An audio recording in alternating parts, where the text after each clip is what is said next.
আসসালামু আলাইকুম। আপনারা কেমন আছেন? আজকে আমার এই ভিডিওতে আপনাদের সাথে শেয়ার করব GTM এ কিভাবে একটা কন্টেনার ক্রিয়েট করতে হয়। তো আপনারা দেখতে পাচ্ছেন আমার এখানে অনেকগুলো কন্টেনার ক্রিয়েট করা আছে। তাই এমন দেখাচ্ছে এই পেজটা। আর যারা নতুন আ তাদের দেখাবে এমন। তো ট্যাগ ম্যানেজারের ভিতরে এদিকে আমরা দেখতে পাচ্ছি এখানে আছে ওয়ার্কবেস ভার্সন অ্যাডমিন। আমরা ওয়ার্কবেস থেকে মূলত সব কাজগুলো করে থাকি। আর অ্যাডমিন থেকে আমরা কন্টেনার গুলো ক্রিয়েট করে থাকি।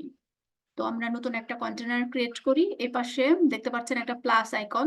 এখানে আমরা ক্লিক করি। Create container, container settings. এখানে কন্টেনার নেম, এখানে আমাদের একটা কন্টেনার নাম দিতে হবে। আমরা যেকোনো একটা নাম দিতে পারি।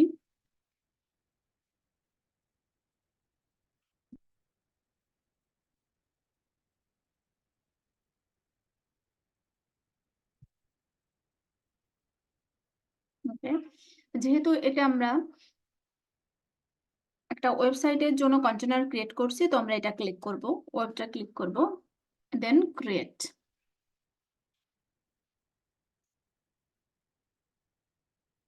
জাস্ট এটুকুই। ক্রিয়েট করার পরে আমাদের এখানে একটা কোড শো করছে গুগল ট্যাগ ম্যানেজারের। এটাই হচ্ছে আমাদের একটা নতুন কন্টেইনার। ঠিক আছে, সবাই ভালো থাকবেন।